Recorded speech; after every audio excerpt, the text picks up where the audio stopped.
Good evening from the Švanda Theatre, the second time tonight. We've just finished watching the premiere of the AI When a Robot Writes a Play. It is the result of several years of a project of the School of Mathematics and Physics, Charles University, and Švanda Theatre. We are now starting the discussion about the performance, but about the project also as a whole. And I'm very glad to have the following guests with us tonight. Tomáš Studeník, a radical innovator and the soul behind the project. What does it mean, a radical innovator? I'm radical because I'm not afraid. Not even this project? Nope. Okay, I guess we'll come back to that. My next guest is Rudolf Rosa, language programmer and robo-psychologist at the Faculty of Mathematics and Physics. What is it, a robo-psychologist? That means we are trying to understand how artificial intelligence works, not only to use it and apply it, but try to understand how it ticks, how it operates, how it thinks. And are you successful? Partially. We'll come back to that too. My next guest is Ondřej Dušek, an expert in dialogue systems, also at the Faculty of Mathematics and Physics. My next guest is Daniel Hrbek, director and head of the Švanda Theatre. And he directed the play that we've just watched. We also have David Košťák, dramaturge, who unfortunately had to go into isolation as of today. And we were not able to get him online. We hope he'll be online soon.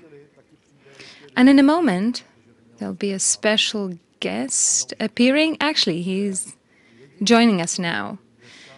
He is the only guest tonight who pretty much has nothing to do directly with the project.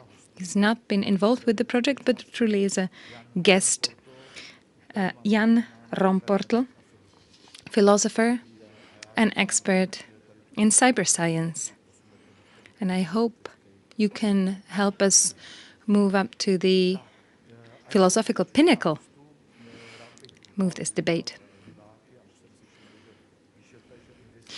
We have some questions already from the audience, and actually I would like to invite you watching online to submit your questions. We'll be happy to answer them at the end of the debate. My first question goes to all of you, including Jan Romportl. What does this project mean to all of you in terms of your professional or private life? Who's breaking the ice?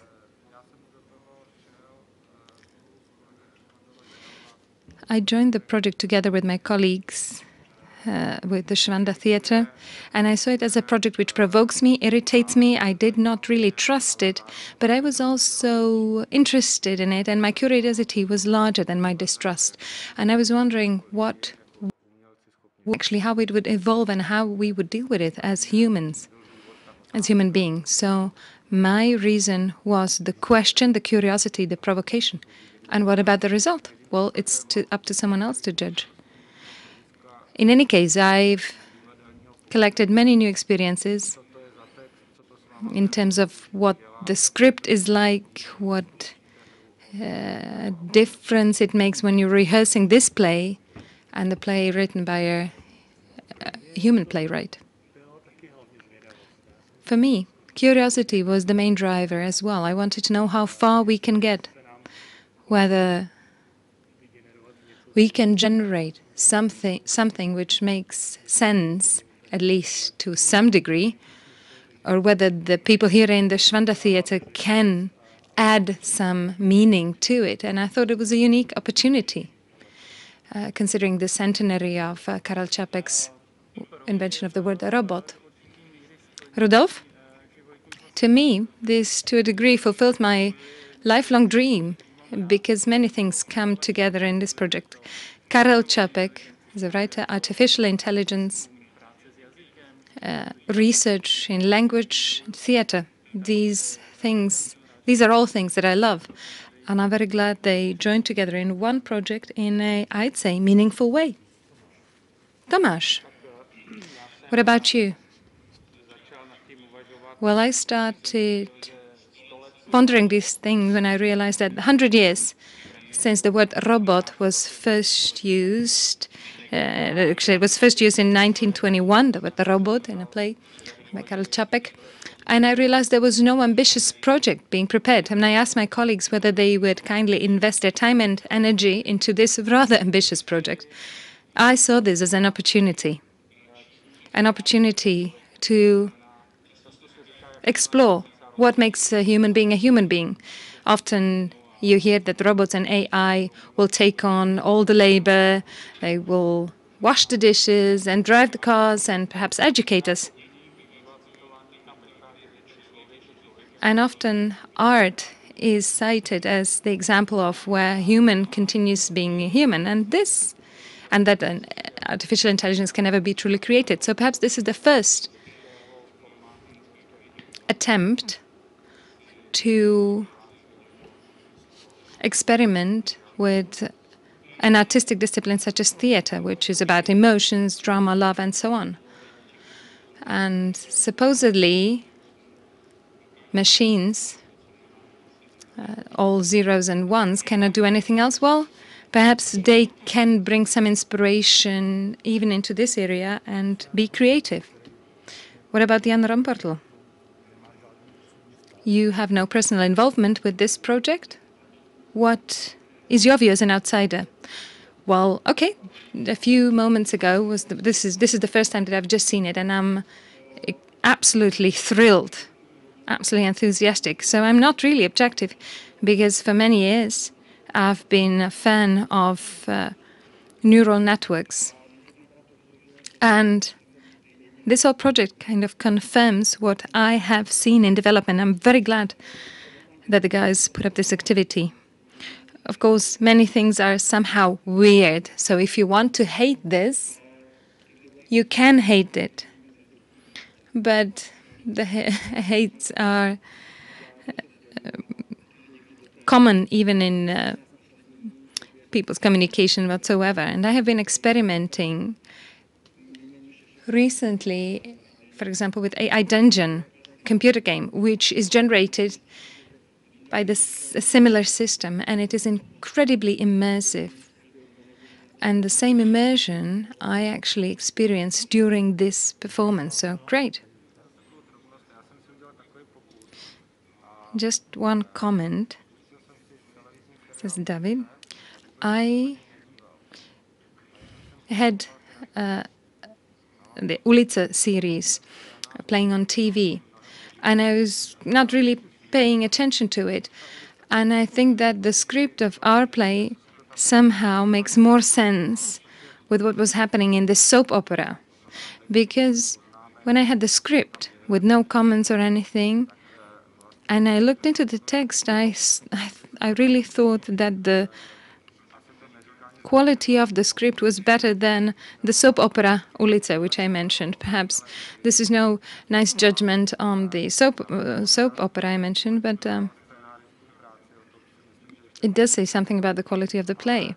I do not want to replace the work of playwrights, but I don't think even that the soap opera is something not creative. It is not art. It is just a model to sell advertising. And I think in this, with this kind of script writing, AI can substitute the playwrights very easily. So maybe the next project could be a TV series? Is that what you're saying? Who knows? Indicated Rudolf. Could you perhaps tell us the evolution of the project until the current moment? Well, Tomáš is the initiator. Yes, says Tomáš.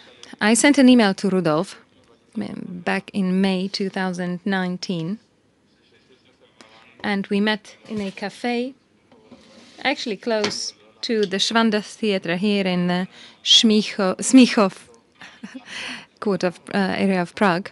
And Rudolf was enthusiastic about it. He actually signs his email with RUR, and he was immediately on board. Then I got in touch with Daniel, who was rather skeptical, but he was thrilled in a different way, and he gave a chance to create this tension, this interface between the art and the sciences. And we were able to get co-financing under the ETA program by the Technological Agency, Czech Republic, which is applied research in human sciences. And fortunately, we have now funding for over 2 years. So it is not just this project. It's not the end. This is one part of the whole project. And I hope we can then continue even our debate about how we will continue. So this was the start. David is saying, Rudolf, hopefully you can then continue. I guess we have David Košťák now. And I guess it's up to him to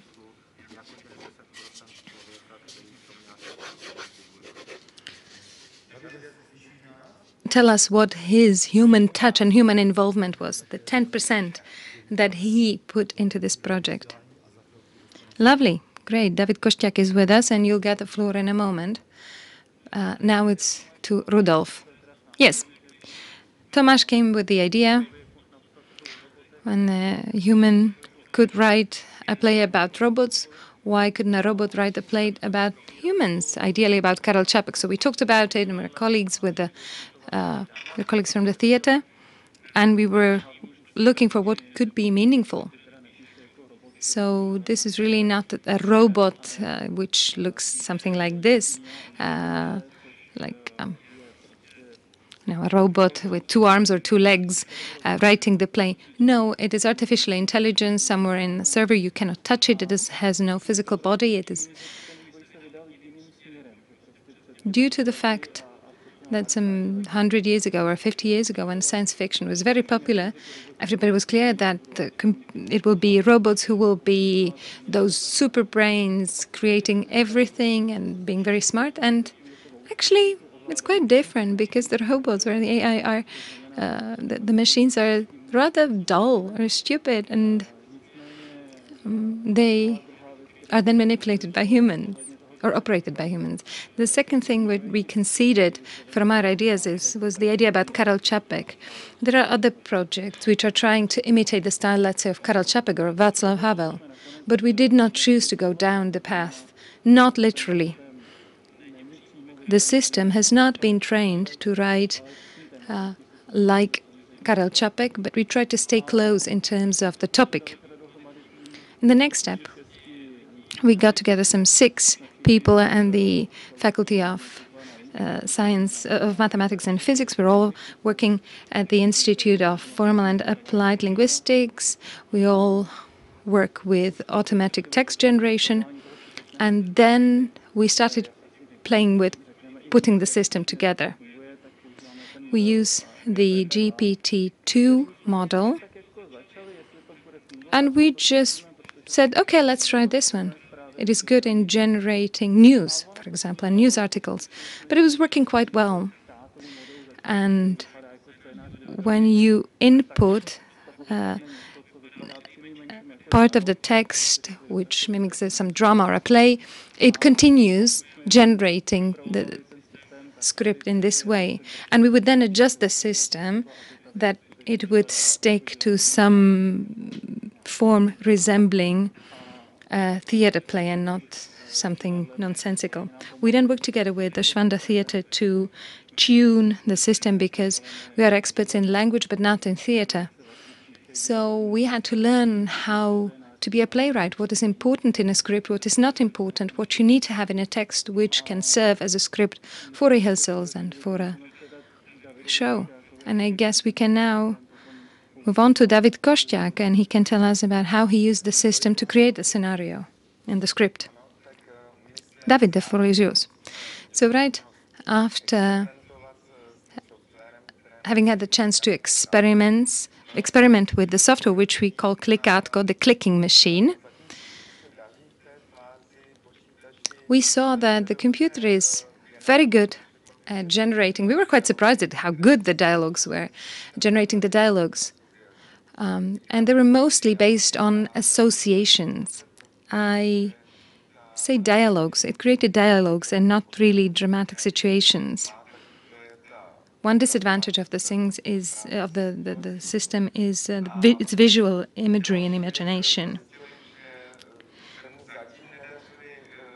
The next issue was that it could not really keep a plot. The computer was good with creating dialogues for 2 characters only. So all of these parameters made us reassess our initial decision, and we did not want the computer or the robot to write about Karel Čapek. On the contrary, we chose to take advantage of the form of these short dialogues, and we came up with the idea, well, how about we confront the robot with something entirely human? In our case, emotions. Trying to get near to someone, confrontation with death, meeting with death. So we would then input material into the computer, and the dialogues had one thing in common. The red thread running through the dialogues was the character of the robot. The software, I don't know if this has been mentioned yet, in the software you first have to kind of describe what is happening, what is the context, give the computer certain guidelines, and the first 2 lines. The rest of it has been completely and utterly generated by AI. We would then take the generated text, the generated dialogues, we would look at them, what we can put on stage without adapting it too much. And our final choice was also determined by some, I wouldn't say necessarily logical, but some structure, some plot. And together with Martina Kinska, my colleague dramaturg, we created the play which you have seen. And during rehearsals, it has not been really changed anymore. Okay, the next stage was the director, right? When you read the whole text and you had the script in your hand, what did you think? My first idea was that this is inspiring, that I had many ideas, many thoughts, just ideas which were then realized in the play itself. Because this final, let's say, product, the final outcome, is the result of all of the people who contributed to it. Because you as a director see it somehow from the outside, and the actors come to it from the inside, let's say. And this is the greatest difficulty maybe of the text, because the actor can only be authentic on stage when he knows on stage, or she knows on stage, who she is, who he is, what the context is, why he's on stage, in character, what character, and what the character wants. And it was very difficult to define this. This also relates to memory, because another issue was to memorize the text as it is, with no changes whatsoever, no adaptations. And I'm very proud of that, because we really managed to learn it by heart without altering anything on what the computer generated. The only thing we did was delete some parts where we thought that either it was hindering the action, or because it was communicated in the visual imagery, or when we really could not understand what was going on. But perhaps those were just 2 or 3 sentences here and there. And this actually was the challenge for me. And this was what was very difficult, because with the performance, the task was, can a robot write a play? And because I was the skeptic saying it's not possible, I also put this task onto myself to prove the skeptic in myself that it can be done. And actors were able really to breathe life into it. One thing which we contemplated during the rehearsal is that when you have the script of a good play written by a human, you get some energy from the script. You somehow get the energy back. With this, after 5 weeks, we felt that we have been completely sucked out of life, completely sucked out of energy, as if we had to give in everything, give our all and everything. And after the rehearsal stage, we were almost at zero energetically, and hopefully it flowed into the performance. Okay, says the moderator. You said that it had to keep a certain coherence, in a logic, in a coherence that you had to somehow inject into the text just to get an idea what were those things you had to do. Well, perhaps you can I guess you should watch it again. I don't really feel like discussing it in this way and dissecting it like this, because of course I have my specific interpretation for each and every tiny little thing in the play. But what was a pleasant surprise to me is that you can read into those things and interpret them in many different ways. For example, it's similar to reading a poem. Depending on who you are, your interpretation of the poetry will vary. So to a degree, this is part of the author, the actors, but also the audience, the person who views this. And it's the same with this performance, because you can project your own experience, your own emotions, your own feelings. What surprised me is that I believe the play bears the imprint of the age and era we're living in. The anxiety, isolation, the things that we live in. I believe that this has been imprinted on the play by us, by people. Yes, and there is a very current line, something about current affairs, about how hospitals are overcrowded. No, I don't think. No, closed theaters. It's closed theaters. How did that get into the text? No, well, the computer just generated it. And we extremely liked it, because there were several instances and several things where we thought,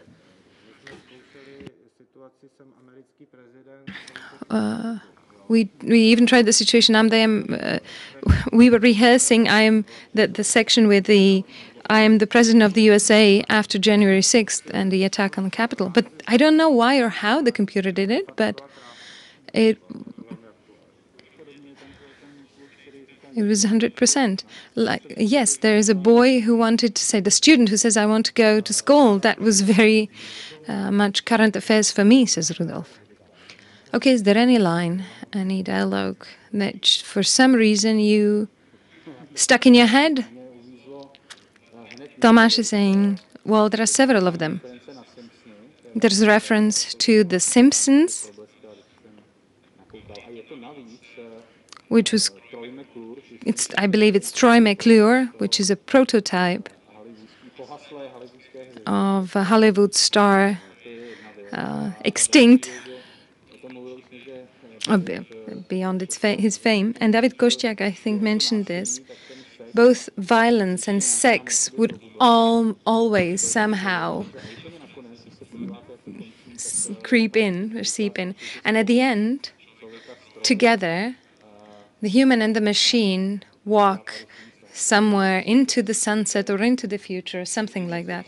And I believe that this speaks to the cooperation in the future. I don't think that either human or the machine will prevail or win, but perhaps together there is a chance that together we can create something.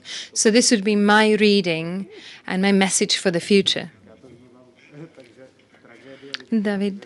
Daniel is saying, the director, well, the tragedy of the world is so terrible that there is no place for true human feeling and human contact, and thus we as humans are left with no other options. For me, because I am teaching at the university at Damo, I will tell you the mystery of being an actor, but I'm not sure whether I want to give it away. So that would be the line that I retained. I like the line, "There is no joke, there are no jokes." That is actually repeated by the robot several times, and in the end, then the scene is quite funny. I don't know how much you were involved in the director in making it funny, and in as much this is really true, but that's what caught my attention. What I liked in the very first scene,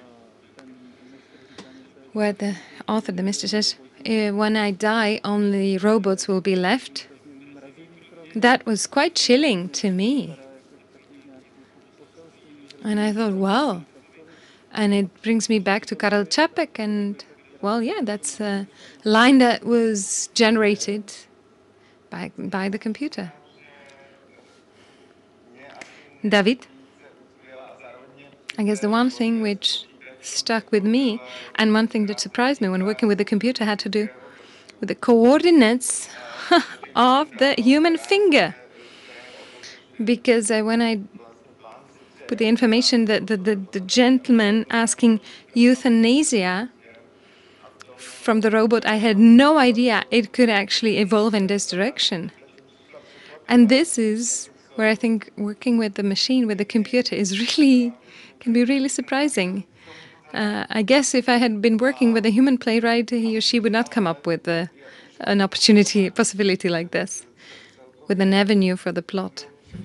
And as Tomáš mentioned, I was quite surprised with what the play says about us as authors, as people, as humans. What are our issues with our topic? Because I believe that the computer works with some statistical data, and it comes up with things which come up often.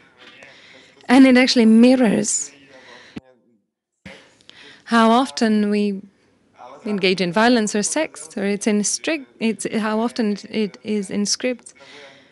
And it is somehow very innocent. It is not pretending anything, it is not hiding. So it just wants, I guess the computer would not comply with political correctness and its requirements. Okay, Jan Romportl. Yes, I'm glad that someone else mentioned it, because I would almost feel ashamed to admit that, yes, for me the highlight of the show was the thing with the finger and the anus. And Daniel, for me as a director, this was the easiest thing to put on stage, because it was very close to absurd theater, and it was very much stage-like or theater-like. And the dialogue, although it is Dada, it may be not so coherent, it makes sense. And I really think that little plot, that little story is very interesting and very nice. It has a beginning, it has an end. And with all these situations that we had generated by the computer, it actually gives you a micro story of the human, and the robot is just either an observer or a catalyst. And we see the world and through the people. And we tried to stage it in a way that after every scene, that actually the person meeting the robot would somehow be changed. So we thought about what would happen after they meet the robot. Okay, so this was the first stage of the project, says the moderator. What were your thoughts, what were your questions at the beginning of the project, and what are your questions now that you're, let's say, halfway into the project? Rudolf, perhaps you can speak for the researchers. For me and Daniel and all people in the theater, we're very eager to learn how the audience finds this, and we hope to get some feedback. So please do come back with us by email, leave comments.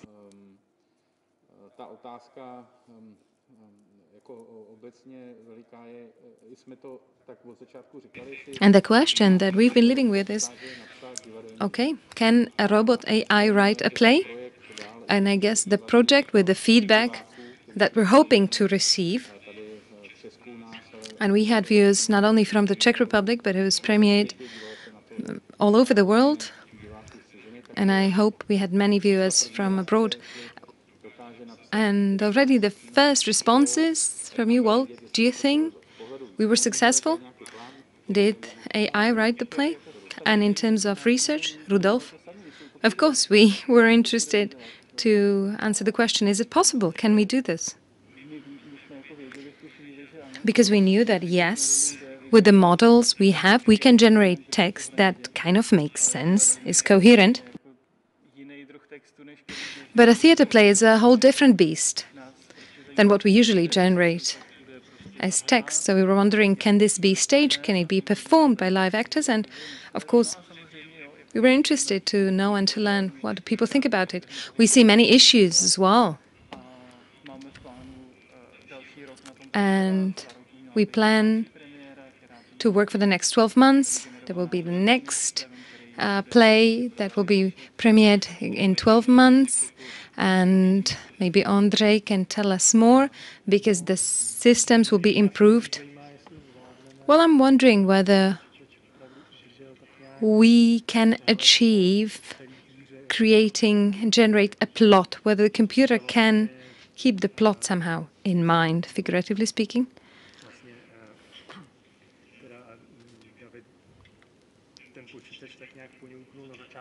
Because David would somehow give a kickstart to the computer, put the context, give out some ideas, guidelines.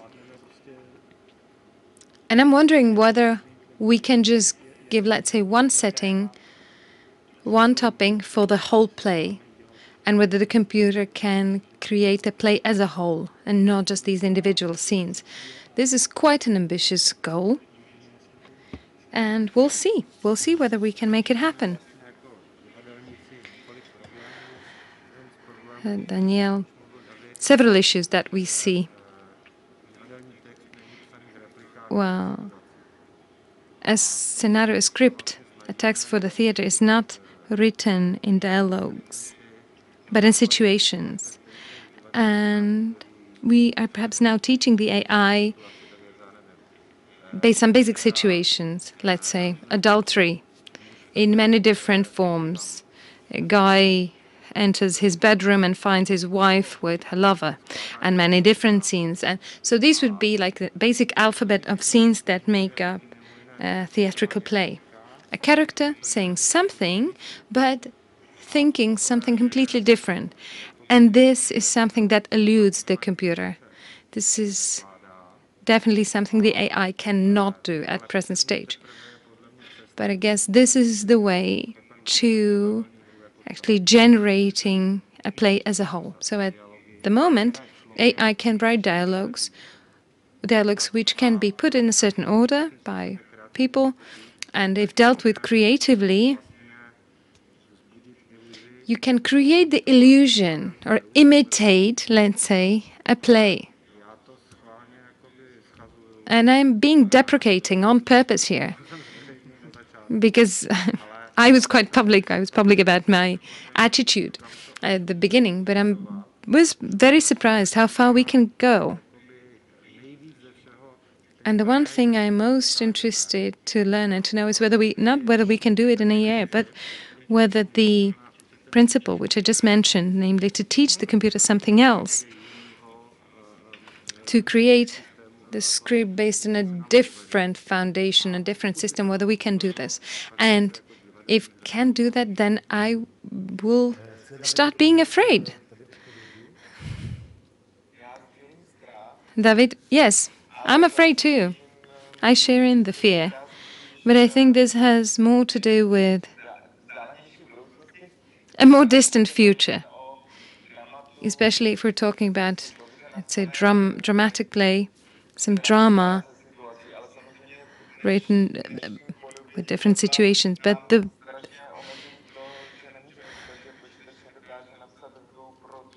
we cannot say that the computer cannot write a play, because you can actually stage almost anything and people come and watch it. So you can, put on stage a phone book, if you find the right key. So why, if we can stage, Yellow Pages, why couldn't we stage computer-generated play. But I'm wondering whether this could be an instrument, a tool for authors, for playwrights. And I have been thinking about this, and I believe there is one obstacle, entirely human obstacle, and I believe that is the ego. I cannot imagine an author being proud, a playwright, being proud about co-creating and co-writing a play with artificial intelligence. Jan, I'm wondering, during the whole duration of the project, I have been wondering whether we're not transgressing. What I keep thinking about what Stephen Hawking said. Aren't we perhaps crossing certain boundaries? What would be your take on things? And do you think that it can constitute a threat to humans? Or perhaps not at the end, but at the very beginning, the creators of the OpenAI asked this question, and they did not make it public immediately. And they received quite negative feedback from a large portion of the general public who said it was just marketing. But I do think that there is a risk. There is a certain risk. GPT-3 already is definitely more risky. GPT-4 will be a whole different game altogether. GPT-5 I cannot even fathom. And I believe it's very, very important to say, what is this AI? What is this artificial intelligence? It's not a software sitting somewhere in a server that people don't think this is some benign or tiny thing, but you should also not exaggerate. Let me try to describe it.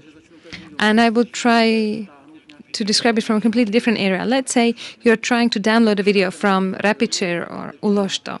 You type in the name, and there are different versions, one which has 1 gigabyte, another 100 megabyte or 10 giga. Okay, so you download the smallest one, which is 100 times smaller than with the 10 gigabyte, due to compression. So this tiny file, how come it can communicate, and you can still see Tom Cruise and all the other actors? How is it possible that you still see it? It doesn't have all the pixels. It only has those parameters, just some figures, which are then fed into a software which then codes the visual imagery. So it would just have a handful of parameters and then generates the whole scene. I'm using this imagery because this language model is a similar model of the language reality. So if I take all of the texts that are out there on the internet and everything that has been written by humans, the language model of GPT-2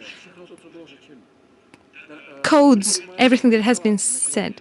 The compressed version is not so well. It is GPT-2 was not so good, but GPT-1 is maybe your better version of the movie and the coding mechanism. And pretty much the joke in the whole thing is that it's what your brain does. So with the language modules, GPT, you take out one module from your brain, and that's why it's weird. That's why it feels a bit alien. It's weird because it's not human and will never be human. However, it is very close to what your brain is actually doing in its language processing part, let's say.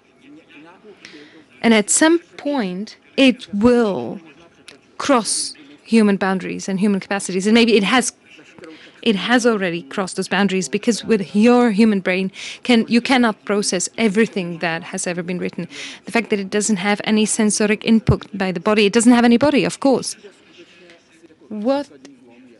I think the breakthrough will be at the point where when we manage to somehow bring it closer to the embodiment of the agent, where the dramaturge with David, who is now online, does not have to put any context or those parameters, the setting. But that's not weird anyway, because what I'm giving you is some setting for you and some input, and you will respond to it. And when I will say to a child, okay, do some counting to a child, they would start 1, 2, 3, 4, 5. 1, 2, 3, 4, 8, 10, 4. You know, that's just an earlier version of the model. And once I'm finished, once I stop talking, now watch your language model starting in your head. Well, you started laughing. It's a visceral model. But it's actually, I triggered something. I didn't want to say anything, then I covered it up with laughter. But yes, says Daniel. We approach the text in a way as if it had been written by a person. And David's used with pretty much what David was saying. It was the way he was working was he was working in the same way with the computer as he would with a live playwright. So in this stage of the process, it was identical as if you had been working on a regular play written by a human being, where you are trying as a dramaturge to somehow put order into things. So the conditions were pretty much the same with rehearsing a play of a living playwright.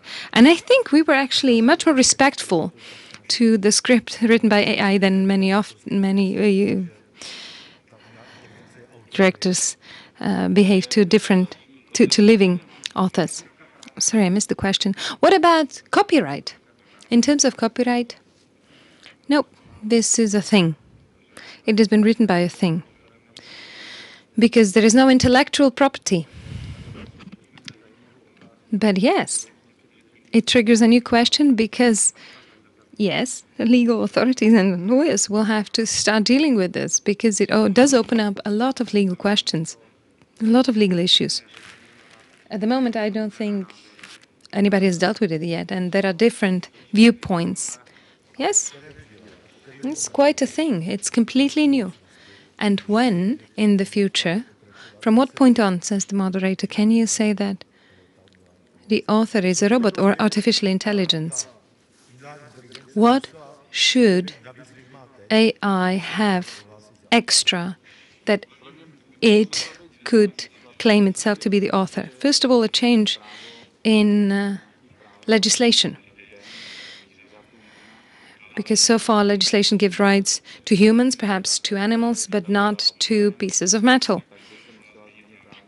So I guess legislation would have to change, and perhaps AI could win new rights as well.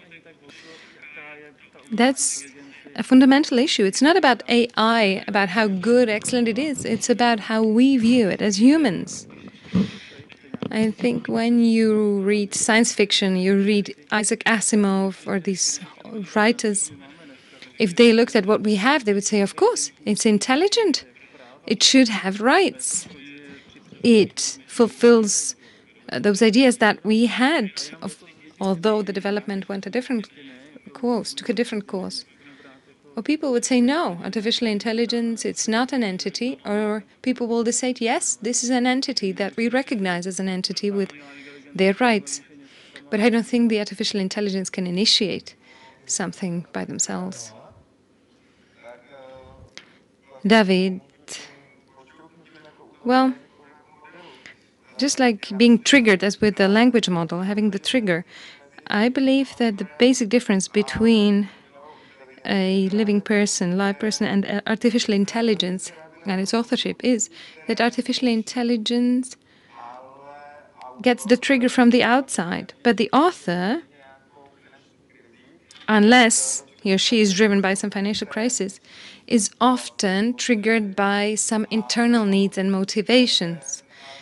And I find that so far we're at a stage where the computer is only writing because it was triggered from the outside. It just got a command. Okay, artificial intelligence has no awareness and it has no will. I guess now we're coming to the most important question, although the AI community thinks this is an unfair question. Well, consciousness is different. Okay, in other words, it's like an F word. So C, like consciousness, it's an unspeakable word. Because consciousness had just two qualities. Who has consciousness? The only person I can say attribute consciousness to is me and myself only. And pretty much that's the only thing I can say about myself. Only me, myself. Do I know that I have consciousness? And the only thing that I know positively about myself is that I have consciousness. Anything else can be just sensoric illusion. So anything, anyone from you just can not have consciousness, those sitting here. If my model of the world, where I attribute no consciousness, would be very pathological, and I probably would not be sitting with you and exchanging myself with you.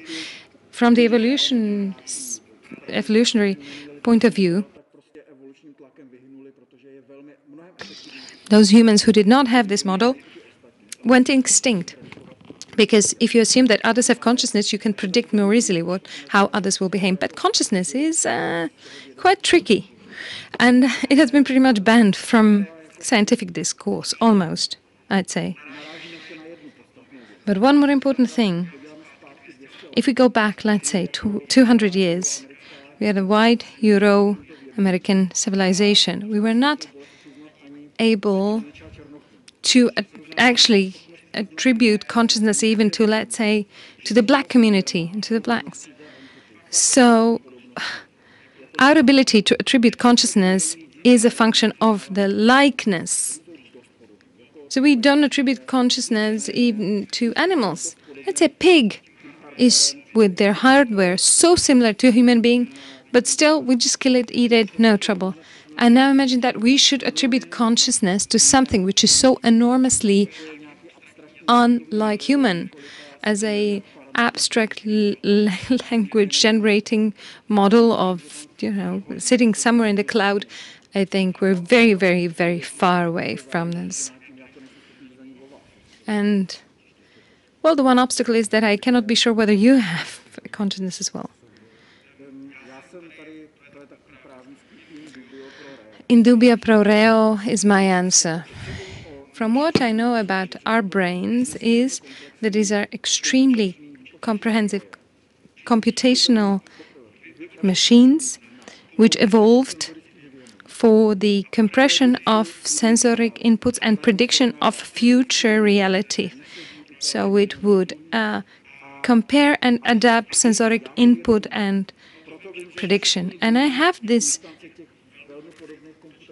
conscience, I have this awareness, so I would say, I guess, I feel it, this is it, this is the way my machine works, this is how I take it. So all the other machines also have the consciousness, or those humans.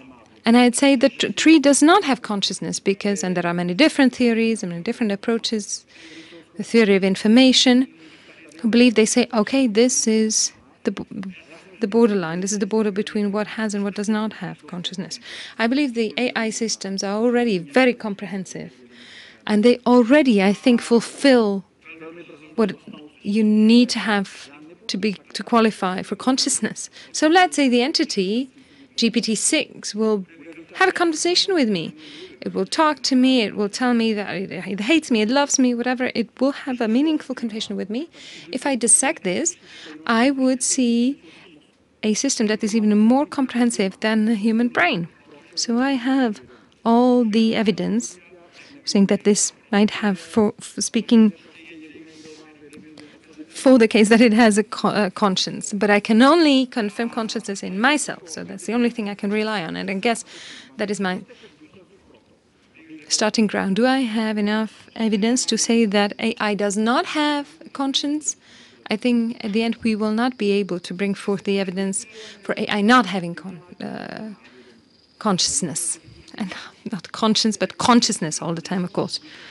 I have, again, no evidence that it does not have consciousness. That's why I should pretty much resign to saying that it does have consciousness. Well, there is one more thing which distinguishes a human from a machine. And that's the fact whether there are any goals or not goals. Why do we do things? Why does AI generate a play? It's because David or somebody wrote the software, said, okay, do this, I want this. You as a human might have, ideally, have some goals. Many people are just being driven here and there. I might, but perhaps you are more goal-driven and you have certain behavior which adapts to it. But a computer needs some input, needs a command.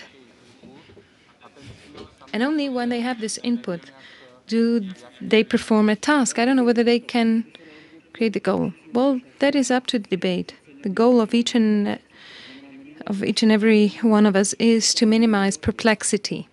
So minimize the difference between what my model of the world says and what future sensoric input will measure. This principle is very universal, and it explains why we're sitting here today, why I wanted to come here, why I accepted an invitation, why I'm going to sleep after that, going to bed. It's very rough, but pretty much the goal is this, to minimize the discrepancies between the sensoric measurement and our predictions about these sensoric input. And the language models are quite good at the minimization of the perplexity. Yes, this is just an isolated model, but doesn't have the trigger which triggers the model for, okay, now minimize, now do it. But it's not completely unfathomable that you have an add-on of a different model which will trigger the other one. One would say, okay, one model says, I see this, I perceive this about the world. What do you say? And the other said, I say this. Is it okay? And the reality said, nope, you're a bit off. Let's adapt, let's adjust the model. And if we go all the way, a system that would be generated like this, which has this triggering model, and it is the body, because the body is pretty much a sensoric measurement tool for the reality. And then you have a different, let's say, GPT 6, 7, Y, and these two will just continue communicating. So we need the embodiment of this thing. And the embodiment will be sending out those triggers. Okay, now in terms of something which is very important here, I bring in the word soul. Soul. Something entirely abstract, something which we cannot say whether it is in the body or beyond the body, whether it has any substance or reality to it. But how you say, okay, there is a good soul here or present, you feel this.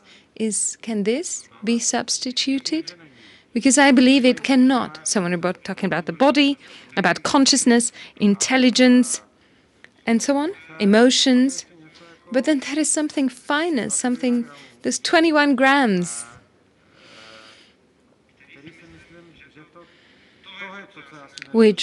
And that's the one thing I cannot fathom.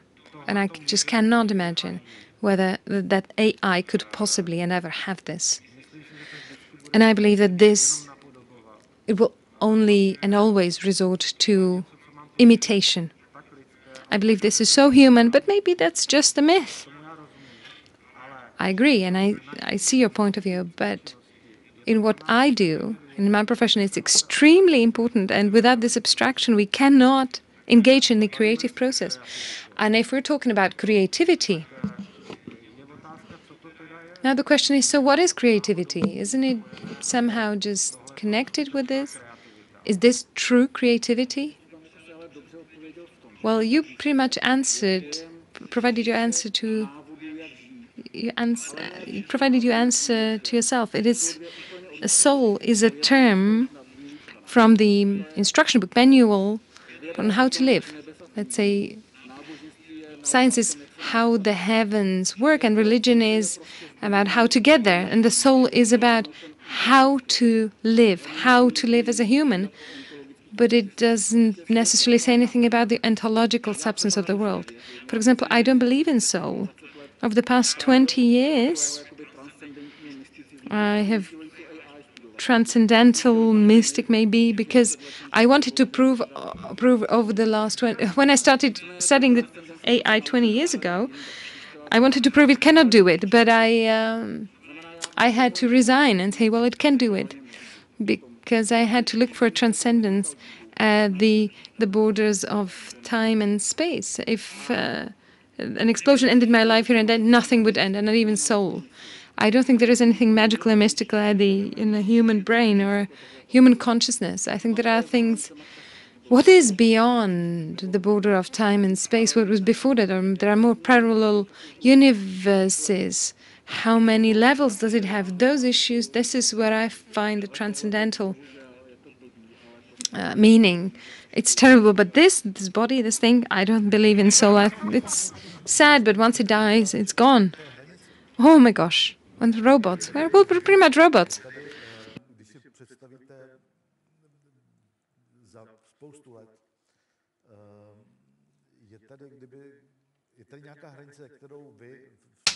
Let's imagine many years from now. Is there some threshold which you would not cross, where you would be tempted to, but you would be very hesitant to actually cross a threshold? What kind of threshold would that be? There are many instances like that. Let's say bringing up children, education of children.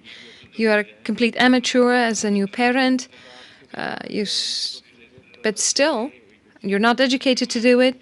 But would you entrust this to a machine and say, okay, may my child learn the mistakes from me than to learn from an AI nanny, an intelligent, smart Mary Poppins?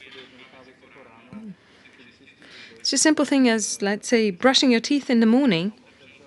If you just open your mouth and somebody else then starts brushing your teeth in an optimized, smart way. No, I'd rather do it myself manually and feel that I am in control. I try to retain control, but in theory, nope. I think it's already happening, and artificial intelligence can now sit in the, let's say, be member of the board of a company. Perhaps it would be good to have artificial intelligence as governing us. You know, your ministers, your government could be AI. It might be a good idea. So they may not substitute human beings, but some areas might be transferred to the hands of the AI. People may maybe lose their fear. The same as with mobile phones.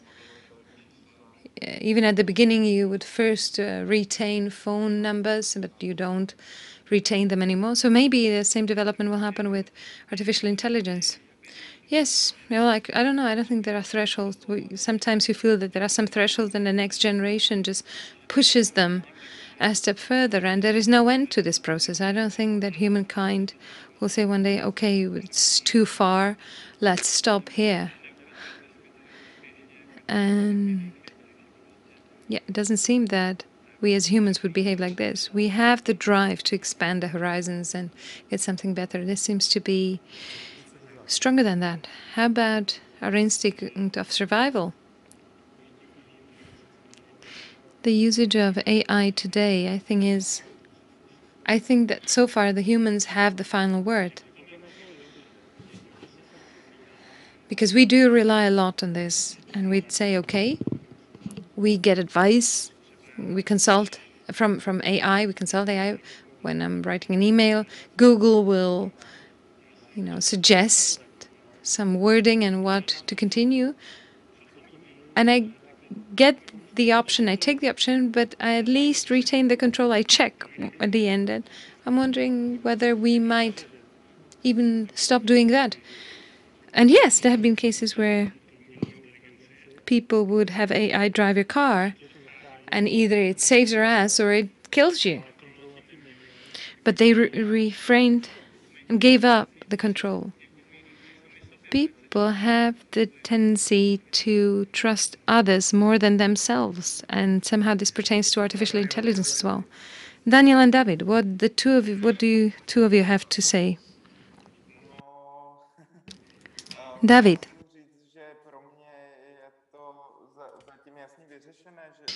I have to say, for me, this issue is quite clear. A computer will not decide anything so far it does not have consciousness. And the reason is very simple. Because when I refused a certain of these lines that it suggested, it would always give me a new one. It never, was fed up. It would always comply with my instructions. And this is definitely not by far human at all. I hope you hear me. And I may have been cut off. I don't know whether we haven't run out of time.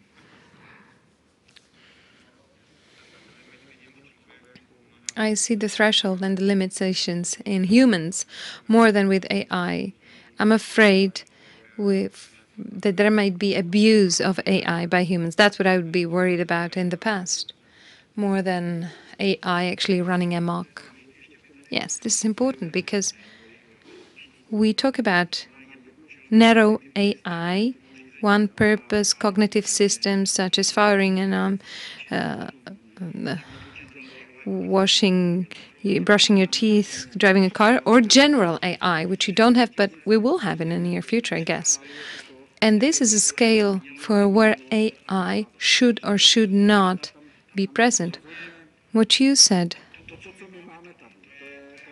Tomáš, is this is the hardware of a Neolithic monkey or an ape, which has not been changed for the last 200 years. This was created in tribal communities with, 100 members who had to learn for hundreds different thousand years not to kill anyone else from the other tribe. Then we evolved into Homo sapiens and took over the world. And with this hardware and this tribal community, as we see with COVID, how the way it works, it's still here. We are not legitimate to govern this world because one tiny thing and anything we've built is just falling to pieces. But our brain has this encoded that it needs other humans. And you cannot fake this. So until we have the hardware of a Neolithic ape, monkey, we will need humans. And with the normal course of evolution, we need, let's say, 50,000 generations. And perhaps now we can put it down to 50 or 5 generations. And we may not need another living human to do this or that. And at that point, our perception of AI will change. So far, the only thing which we have is this humanness for different generations, but I think it will continue evolving. I don't know what will be of this humanness in 100 years. Maybe a whole new entity will be created. But if you want a nurse today, a nurse has to be a human being. With narrow AI, the abuse, let's say, big brothering, China, but even here, a lot of things, a lot of instances of abuse of this sort can be used. And a general mood of the political discourse at the same time is, well, I don't mind big brothering as long as we're kept safe. That's another danger. And the third danger that I see, which is not further in the distance, but is misaligned general AI. General AI, which is not aligned with the values of humanity. The trouble is we don't even know what the values of humanity are. But not only that, we have super intelligence that not only does not destroy us, but serves our values. Otobie or the Future of Humanity Institute is called The Precipice, my recommendation for a book. And we pretty much are standing above the precipice. And with some Fermi computations, it tries to show that within the 100 years, we have a chance, which is about 1 to 10, I believe, with AI, that artificial general superintelligence, which, not that it is evil, but we will fail in aligning it with our internal values, and that will destroy the civilization. And 1 in 10 is not really a low probability, because when you look at the biotechnological risk, there is the risk of 1 to 6, that we will not survive the next 100 years, and that society will collapse. And it's pretty much Russian roulette, literally. And that's why I believe this is very, very important, the discussion, discovering the potential. And this is a tiny step only, but I guess this is the start of huge things indeed. Okay, maybe let's go back to the project, because it's what we wanted to show. Where are we today? What can artificial intelligence do, what it cannot do? One thing we should do as human is to watch the development of AI very closely. It is not going away. It is here to stay. We should be able to understand it, at least to a certain degree, use it to our advantage, to the good of humanity, and watch over it. Unfortunately, it's way past 9. and we would like to answer at least a few of the questions. I chose 2 of them. My question is, where does the need to use a female figure for a sexualized content come from? Is this the product of AI, or was it human intrusion? No, that was the product of AI completely, because AI wrote the scene and wrote the dialogues where the masseuse, the lady offering the massage, is offering sexual services. That was created by AI. What data were used to train the robot to write the play, and how long did the process take? Well, we used the GPT-2 model, which was trained in OpenAI, and I have no idea how long it took them. I thought that our suggestion was that it would take us several months using our computers if we had been successful at all. I believe it used some 8 million internet articles, mostly newspaper articles. I'm sure there were scripts as well in this data set. And we were not training it for theater plays. We just made certain adaptations so that it would, keep character and have a dialogue, but we used the already existing model. And the one thing we're trying to do this year, where we would like to evolve the project, is to change this, not to train our own model, because this is very ambitious, but to train it for holding the line, for holding one character, staying in character. And for that we use some screenplays, theater scripts, and so on. Are you saying some? What do you mean? What have you used? What was your input? With movies, let's say, there is a huge database with some 1,200 screenplays. Many different Hollywood movies, certain TV series. And that's what we use for this testing. With theater plays, there is the issue with copyright. And they're not out there on the internet. Maybe the screenplays are not legally there neither, but they are available well. We have a database of theater plays, but most of them are rather old for the copyright to be available. But when they are outdated or very old, we don't really want Shakespearean language, because that's very different from what you probably want to see and hear in a theater. Well, the text is generated in English, by the way, and it was translated into Czech by a machine. It was machine translated. So actually the original script was generated in English. David? Yes, we had some gender issues. The computer very often would not distinguish between genders. So in Czech, we have the author, the creator, and the robot in as male characters, male figures. But in the English version, it would be very much the same. It could have been a lady. It could have been his mistress. So it was the Czech language which did this input. The very last question for tonight.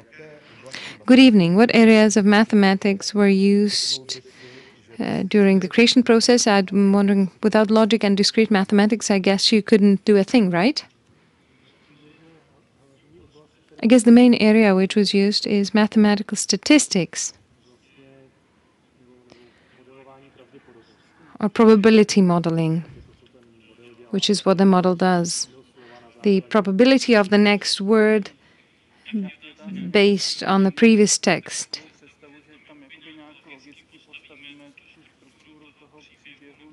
I guess the question is after, well, you would have the logical plot and then you fill in the words. And I guess there is some research which goes into this direction. You first define the characters, their goals, their limitations, and they're trying to play within this playground. But this is not the path that we've chosen. Perhaps we will do so in the second stage of the project. Nope, we just use the GPT-2 project where you consume, the model consumes large amounts of text, and the way you can imagine is it can know the associations. So if you had this set of sequence of words, there is high probability that this word will come. And it's more difficult, of course, more complex as a neural network. But we do not input any information about the logic and the coherence of the scene. It just somehow either comes out of it or it does not. It appears or it does not. I'd not say it's logic, but I'm sure this is statistics. And from discrete mathematics, yes, because the whole neural network, that's an extremely sophisticated manipulations of tensors, which are huge cascades of matrix and probably some numerical mathematics, so that the decimals would add up. So super sophisticated discrete mathematics run on graphical chips, graphical cards, and the statistics, which the Institute of Formal and Applied Linguistics has been done over the last 40 years. Okay, one question. What is discrete mathematics, and can you answer in one question? Well, you work with isolated numbers 1, 2, 3, 4, and you don't look into decimal numbers 1.2, 1.3, and so on. So this is mathematical analysis. Thank you.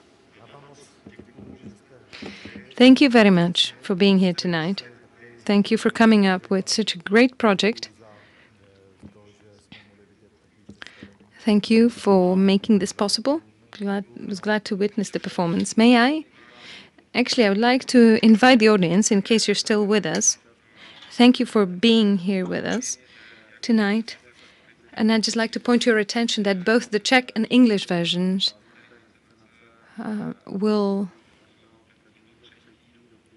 you can watch the performance until March 1st, midnight. Well, until Monday, you can still watch the play. And then hopefully, once this is possible, we will be performing it here in Švanda Theatre in flesh. Thank you very much for being with us tonight. Good night.